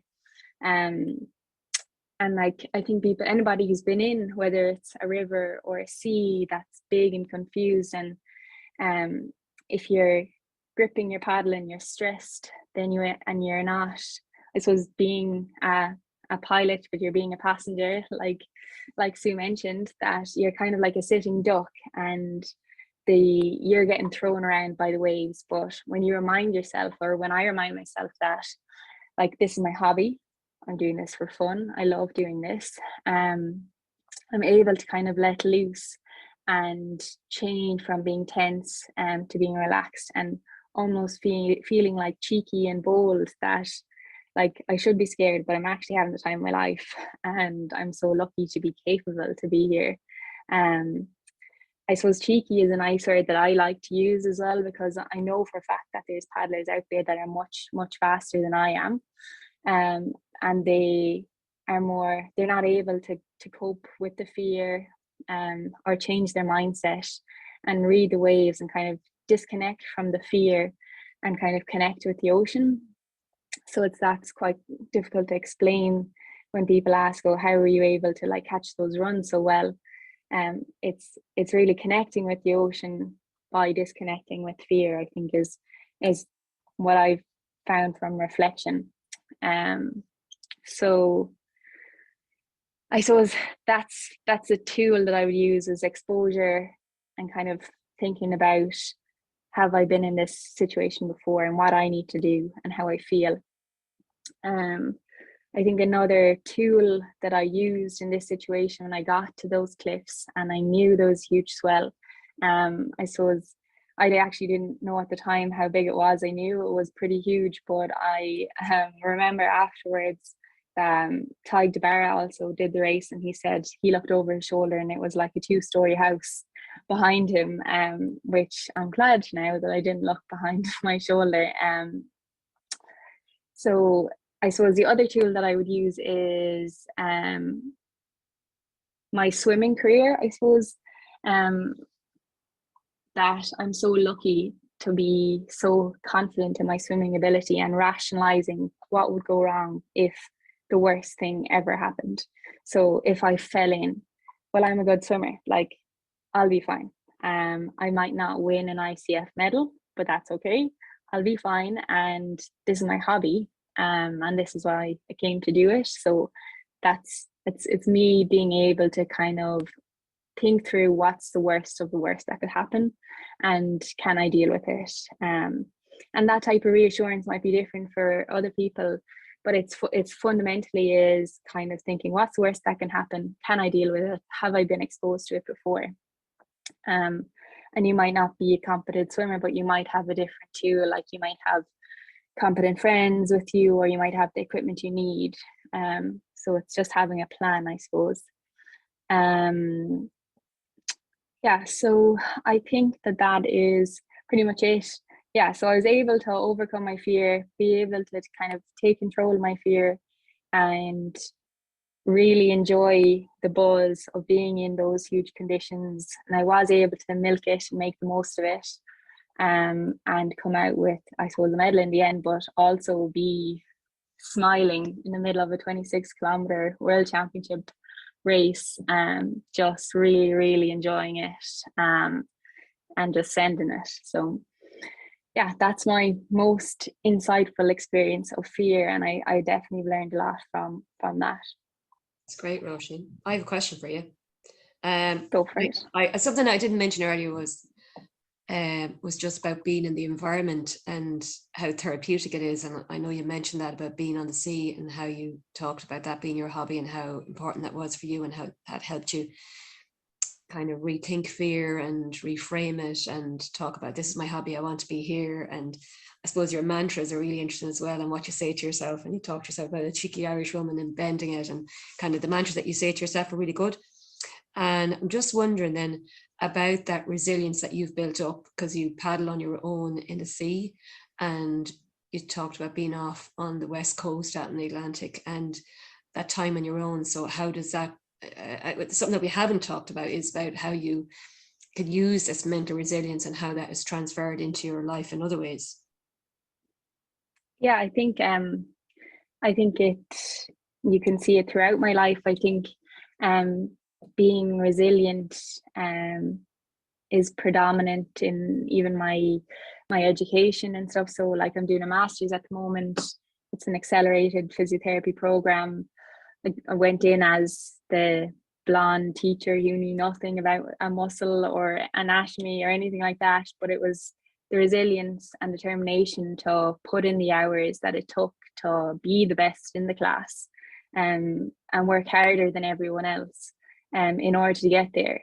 You know, that it's almost like a performance mindset, that you're kind of willing to go to these challenging places and get comfortable being uncomfortable so that you can perform even in adverse conditions. Yeah. And then I know I've asked you this question earlier on, but that idea about de-stressing with all that going on and regulating, and how do you do that then? So de-stressing on the water? Yeah, well, I just thinking you're talking about your course and your studies at the moment, and how you regulate then with that stress in your life outside of that. Yeah, and I think it loops straight back around to paddling. I think when I'm on the water or training or doing a big run, whatever it is, that's definitely a time where I don't think about anything else. That's kind of my meditation, is being on the water. All I'm focusing on is the water and how I feel and how the boat feels, and it's definitely a good way to switch off. It's really good. Thanks very much, Roisin. Thanks for that. Thanks. Yeah, amazing, Roisin. Thank you for all of that. So many important points there. Yeah, no, it's great, and it's great to hear you talk with such honesty, and for people to understand that you can be a European champion, but fear is still there. It just manifests itself differently in different scenarios. And I really loved how you managed to reframe it, and how you managed to reframe it in such an intense moment. And I think the sea, yeah, I've obviously spent most of my life on a river. I go into a sea, I am terrified. Like, I don't care how big the stopper is in a river, but on the sea, all of a sudden it becomes a different scenario. And it was about reframing and going, okay, yeah, it's just very different. But you said there about all of a sudden you were able to kind of lean into it and make the most of it. And it's something I learned to do in stoppers in a river was to actually lean into. I say to people, relax into the beating, you'll be fine. When you're getting bounced around, but you actually are. And if you make that conscious decision when you're in the moment to do it, you're actually blown away the first time that happens, because you're like, oh wow, this is actually amazing, and all of a sudden I'm having the time of my life. And as you were saying, you got really excited all of a sudden, but excitement and fear, you produce the exact same thing. It's adrenaline. So it's quite it's not easy, but it can be switched to all of a sudden excitement. And I think that's incredible insight. Thank you so much. If anyone's excuse me, has got a question for Roisin, please put it into the chat now, before we switch to our last panelist of the night. I'm going to give it a few seconds in case something comes in. Yeah. Since that, have you had other opportunities to play around with that? Like, is that something you think you've kind of mastered now, and you kind of identify and reproduce at different times? Yeah, I think even I suppose I've learned since then that I kind of did half the job fairly well for that World Championship. So I had managed mentally the tough part of the race, and I had reconfigured that to being my best part of the race. But I suppose the problem was the start of the race. I had in my head said, well, it's a beach start. I'm really good at beach starts because that's what the lifesaving has taught me. That's what I did all my life.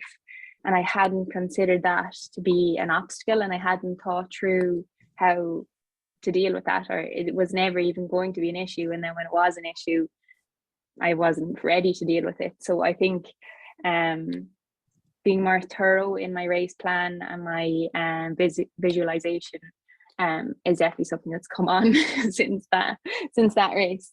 Yeah. Like considering everything that could go wrong. Yeah, or how it could feel.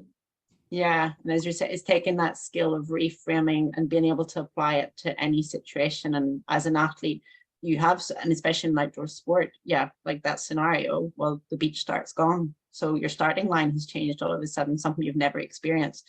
Well, then you have the ability to reframe and go, no, actually, same for everybody, I can do this. Thank you so much, Roisin. Again, I wish we had longer. But yeah.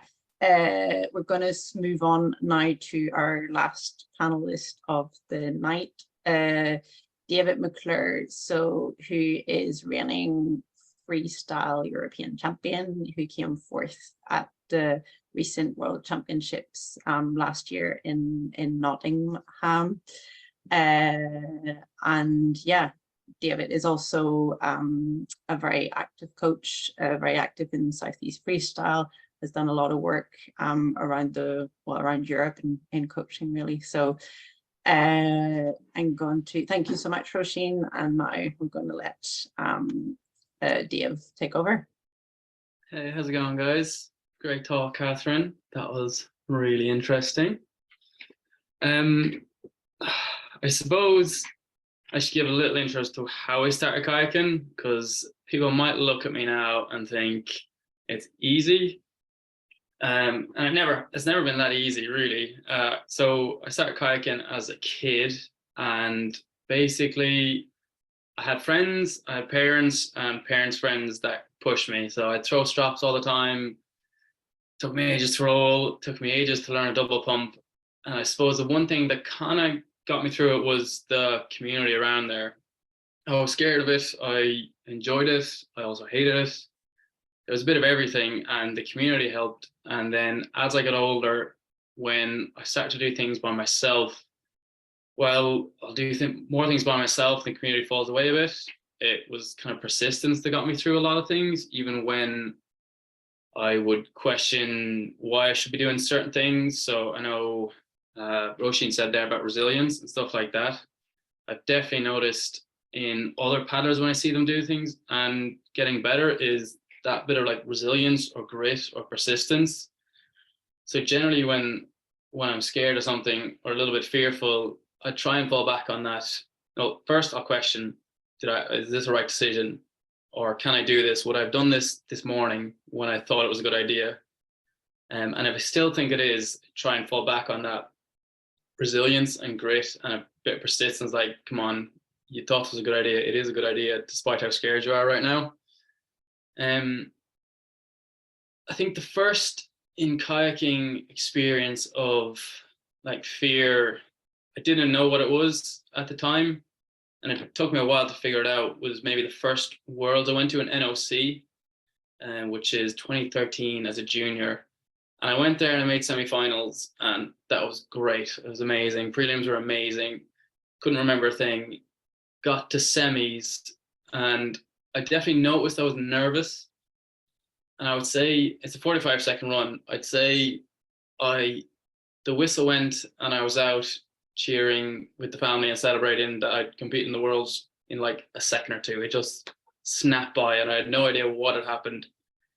It all moved so fast, and I didn't really, like, there was no I was apprehensive before, but it all moved so fast I didn't realize what it was beforehand. The next Worlds I went to was in Argentina in 2017, and my friend won the Worlds. And there I started to notice a little bit that I was nervous. A little bit of performing, of being seen by people on the water in front of people I admired, coming all this way and not wanting to do badly. And again, I got in there and it moved so fast. My legs were like jelly. That was the first time I suppose I couldn't really feel my body that well. I would sit in the boat. It was really hot there, and my hamstrings, my feet, my glutes, everything felt like jelly, and I couldn't move the boat. I'd hit the ground, I'd do everything wrong. And I started to notice then beforehand how I was feeling, and that one really stung, because I was paddling very well in training, but when the comp came, couldn't do it. And that winter I went back to Nottingham to train, and I started working with my coach, Andrew Jackson, and we had Irish trials. And one of the observations he picked up was I paddled all right there. It wasn't till maybe 5 or 10 seconds into the competition run of 45 seconds that I was switched on and I was actually ready to go. Because I really didn't think about what I was doing before the competition. I was just, whatever, it'll happen, like the comp will go. I thought about my comp runs and that was it. And so all the feelings I had were never really considered. Like, I felt them all, thought them all, but didn't make anything more of it. I was just like, that's what it is. And it was quite an interesting thing, because from that moment we started to consider what like environment do I thrive in, or what is a good environment for me to compete in. And that started making me think about a lot of things, and fear and nervousness, anxiety being key there to, well, we were focusing on the positives of it and taking that out, but like, where am I best? What do I like? And I think Roisin said again, she's like cheeky and playful and quite happy. And I've definitely noticed that with a lot of Irish. It seems to be a bit of a culture thing on the water where it's quite lighthearted and fun. And when you take that out of it, it becomes serious, intense. And I don't know if it's a totally Irish thing for me. It's harder to get out of my head and get away from the nerves and the feelings. So that built up to 2019 Worlds. And one of the things I had in there was that I wanted to show grit to get through the rounds. And so I was a little nervous, like I was competing on a big stage and I thought I could do well. And one of my answers to it, so it's a big situation, not been in a finals before and stuff like that. And I realized, how can I prepare for a situation like this? And that's when I started to get into whitewater a bit more, because I'd done very little. It was definitely out of my depth. I was like, I can probably do that. And then the first time we went to like somewhere in Spain, ran this rapid, and it was terrifying, scared the hell out of me. But got into the prelims of finals and realized, like, this is really not that bad. Like, I can deal with this. I'm nervous. There's people watching me, but I'm not in any threat or danger. I'm relaxed, and if I can control myself, I will be able to show what I can do. And I did that all the way to finals. And then again, this kind of thing where it all started moving too fast. My body didn't feel right. And I noticed that in the morning. So we'd had our semis, got through it. And from there, it was different. I was nervous, but I didn't really want to say that out loud or to myself. I started eating, like, I was eating Pringles, Nutella. I know a few people, if you know me, I don't eat great anyways. But that was my answer to deal with how I felt. And then went to finals, and it was amazing. Don't think I performed to the best of my abilities. And after that, we kind of had a chat with my coach, and we talked about it and kind of came up with some solutions to how maybe I could deal with the nerves and being scared of being on the spotlight. Like, it's a night session, lights are on, there's a big crowd. I'm next to like Dane Jackson, Kim Font today. And I don't really know that I should be there at that time. I'm like, this is kind of intimidating. I was stood next to Dane on the rock before we got in. They interviewed me. I didn't know I was going to be interviewed. I had no idea what the hell I was saying. I think I said something like gang, gang. And like, every time I look back at that, I'm embarrassed. But it was quite interesting because, again, it gave me a little more to learn from. Whereas when I do something first, probably I'll dive head into it, don't know what I'm doing. And the more and more I do things, the more and more I learn about myself and other people, situations, and how I can deal with it. So we came up with a few grounding, basically, principles. So I would do a lot of breathing, breath work, trying to be aware of my surroundings. So it would be sitting upright, as tall as I can, trying to hear like wind blowing, trees kind of rustling. Are there any birds? Not focusing on what people are saying, so that I'm as present as possible. And the fear, which is kind of thinking of what's in the future or worrying about what has happened, kind of goes away. And now I'm in the present. It's just, I'm there, I'm in my body, and I'm going to do movements. I can do what I can do. I'm going to enjoy being in the moment. So one of them was breathing, that being aware of my surroundings. And then we had a not box breathing one, kind of a thought exercise where I would imagine I had a box that with a lock on it. Everything I was thinking, I'd think it all up and I'd try and put it into the box, close it. Everything would jump out of the box and I'd try and squish it back in. And eventually, after 5 minutes, I'd kind of give up on it and kind of say it's all in there. And sometimes it worked. But it was quite an interesting thing to look at each thing that was worrying me or that I was scared of or anxious about, and look at it quite clearly and try and put it away. And if I couldn't put it away, I was like, okay, that's just something I have to live with, and it'll get better. And it definitely helped me to breathe and be grounded much more. And that built up to the 2021 Euros that I won. I'd say I was relaxed as ever, and the community there was brilliant. I wasn't particularly fearful at that stage. It just felt like I can do this. And I would always, just before my run, maybe a minute, I would start to sit upright. Like I like to be as relaxed as possible. It's a little nervous, of course, before each run, but I'd start to sit upright. I'd start to breathe. I'd start to listen to the water. And as I would drop in, just as I was dropping in, I would be like, it's like a little switch that I have. It's time. And I would be switched in and I would be present. And the kind of fear would leave and I'd just paddle. And it worked really well. And then, went to the 2022 Worlds in Nottingham. And that was even more of a head melt, because I felt like I was in a position to win. And I'd never been in that position before. On that scale, like to think you could beat Dane or you could beat Kim was kind of an outrageous thought. and we'd loads of Irish fans. There was loads of people looking at me, and maybe they weren't thinking about me, but it was very hard to put everything away, all the kind of nerves, the fear of what people would think. What if I let them down? What if I let myself down? What if it was amazing? I would focus on the positives. And one of the things I used to deal with it was saying, look, whatever happens, I have the ability to deal with it. I'll make it work. And it worked really well. In semis, I nearly bottled it. And in the last run, I did my box breathing. I was as grounded as possible. And it worked in my last run. And I pulled off a great run.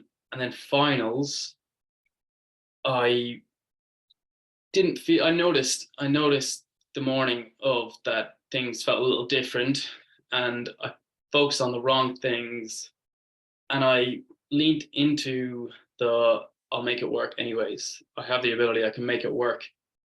And the problem I had with that was when I got on the water, there were slight changes to the levels and how I was feeling that I didn't look at. I didn't want to look at, because I said I can make it work. And it wasn't until after, like a good while after, it took me a long time to think about that, that I was able to accept that I was maybe nervous, anxious, fearful of a lot of things, that I was able to look at it and say that wasn't the right approach at the time, because it stopped me from almost being present. I was focusing too hard on being in the moment and dealing with it, and I didn't notice all the things that were in front of me. So the water level, how I was feeling, the Irish crowd, fans and friends were there. It was quite an interesting thing, because I've always thought like I can make it work, but it's after the fact now. And you feel all these things and it's very hard to deal with. But I think you have to look at it as moving forwards each time. So now when I go forwards, I'll have new approaches from old philosophies that will have kind of changed from how I've learned and experienced. And that's something I try to bring into coaching as well, because I grew up with, my dad was a kayaker, my mom was a kayaker, their friends were kayakers. I've experienced so much, so many people nervous, and like all these fears are quite normal. But when they come to me, it's, for each person, it's terrifying. It's right here, right now, I can't do this, I'm scared. And for me, it's a little like, I have a little chuckle to myself, because I've seen this so many times before in so many different ways. And you're like, one of the questions I say to people is like, do you trust me? If they say no, and like, I think someone said something about rolling there, I'll say, do you trust me? If they say no, I'll forget about the roll. It's just a movement, and I'll build their trust in different ways. They'll work on other things, and eventually I'll trick them into trying the roll, or I'll pass them off to someone else like Mick Butler. But that's one of the things when people are quite scared about things, it's just another movement. And if they do trust me, you're trying to basically use that trust to help support them to actually go and try something that does scare them, that they can't get their head around. And it's different, just trying to change maybe limiting beliefs they might have on it, or ideas. And that can also be affecting the way you plan sessions and do things, the way you think about it and build it up to your kids, like your own kids, the paddlers you're with, the people you're coaching, will build fears on them. So I think the last point I would leave it with is trying not to create more limiting beliefs in paddlers we work with and paddle with, rather try to break those beliefs, because fear is one of the things that it's limiting. It really will limit people. It is valuable. And we just need to consider it in a really healthy and appropriate way, which I think, Catherine, you're doing a great job of at the moment. And yeah, thank you. Thanks, David. That was really amazing. And thanks for being so honest. That was amazing. I just have a question for you. Oh, no. I'm just wondering, because I'm listening to you, the strategies, I was just writing some of them down that you're working. And are there new things that you've come with since that you found helpful since maybe 2019 or since last year? Are there things now that I know you talked about putting things in, put the lid on it, and yeah, the box thing is, I've kind of dropped a little bit. A lot of it is breathing and grounding work and trying to be as present as possible. And I think creating the environment that I want to be in. So it's like in the days leading up to it, it's being with the friends that are are good for me. That maybe you spoke about the contagion effect. Like it's huge in competition. People go around chatting about everything. And one of the reasons sometimes I distance myself from the Irish team at an event is because we all speak the same language, we have the same ideas, and it just becomes this big bubble of almost fear being created. So I'll go and stay with some of the Spanish or the Polish where they just think of things differently, and it's not even almost not possible. Like I might ask them who they think is going to do really well here, who might not do well, and they'll look at me and be like, "What are you talking about? Don't care." And whereas the Irish, we go on for an hour of like chatting about people and things. It's kind of the thing we do. Yeah. And yeah, really creating the environment where I can step in the water and say, I feel comfortable here. Yeah, which is challenging because we're in changing environments a lot in whitewater and other things, but it's going out with people you trust, you like, and trying to understand where your limits are and being open to changing them or your ideas. You do a lot more whitewater paddling. Yeah, yeah, I really enjoy it. I went over to the Pyrenees before the summer, before Worlds. I knew like Worlds going to be quite a scary environment. So I was like, right, I need to do a bit of whitewater paddling and change my idea of what's me being scared is. And we look at a river. I was just there with Kim. Should have been more of us on the water. It was me and him, and we'd look at a river and be like, great, we'll go do that in the morning.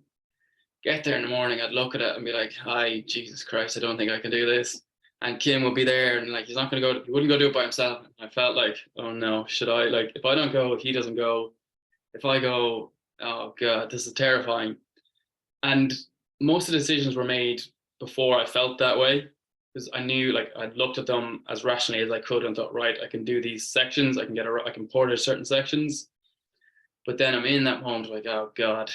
And it was just doing my very best to breathe, relax, and get away from thinking about what might happen and being as present as I could. And it worked out well. Everything was brilliant. Really pushed my paddling on and enjoyed it. But it was quite interesting, the shift from like, yeah, I can do this, and then having to do it. I was like, oh God, don't know about this. Okay.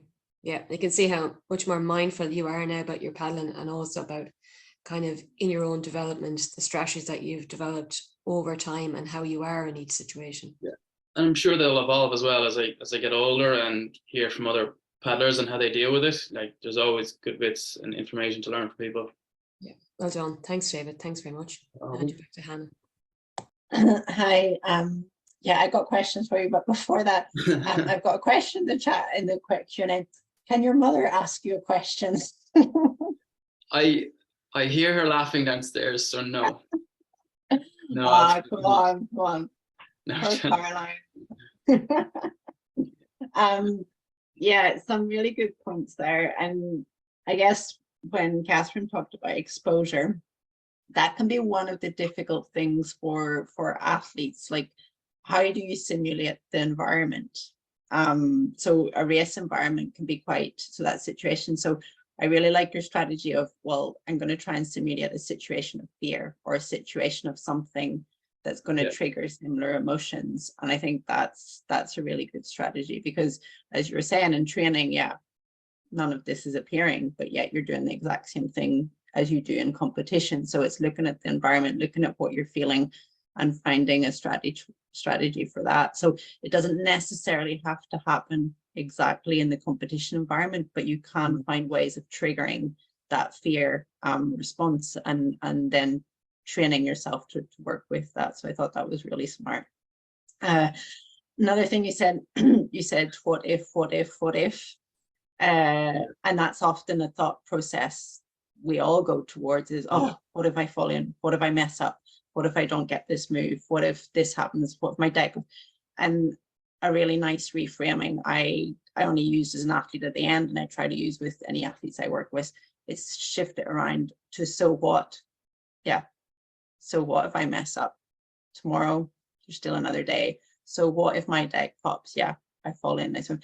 And really always trying to challenge the what ifs, and always challenge them on the spot. And yeah, Susan talked about it going to that kind of worst case scenario, but it's a really simple, so what?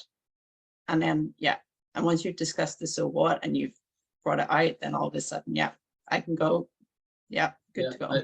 I use that as well when I'm coaching people. When it's myself, I like to use like the more Irish phrase of like, sure, look, that's it, isn't it? Yeah, sure, look. Okay, I'll put that one in the dictionary. Yeah, anything else you want to add, Dave? I guess I think it was nice that you also brought it to the coaching environment. You're obviously a coach, and there's a bit of there's responsibility around the environments we create as well as coaches, and making people feel safe and making them feel it's okay to be afraid, it's okay to fail, it's okay to mess up. It's all these things are part of the process. Have you got any tricky situations you maybe experienced as a coach with a young paddler that you think could dealing with their fear? Not entirely sure. Like from a coach's perspective, it's really creating the environment where they feel it's okay for them to fail in it. Because like in most of the situations in Ireland that we're in, it's like you could do anything anywhere. Like we're looking grade 2 sort of stuff, and you'll probably be fine, but it's in your own head. So when you're bringing people out, it's really important to create an environment where they feel like yeah, they're terrified of failing, but where that failure means a lot less. So it's really like you're building kind of trust and confidence in that person, and that's what we're doing in kayaking. We're really trying to build self-confidence so that fear doesn't affect them as much, or they can deal with it as well as they can. Brilliant. And yeah, just go and try it. Forget your fear. Go and try it, or move on. It's all movements. Yeah. Okay, I just checked my watch. That we're actually coming up to almost 2 hours. I can't believe it. Yeah, it was a fascinating subject. Thank you so much, Catherine.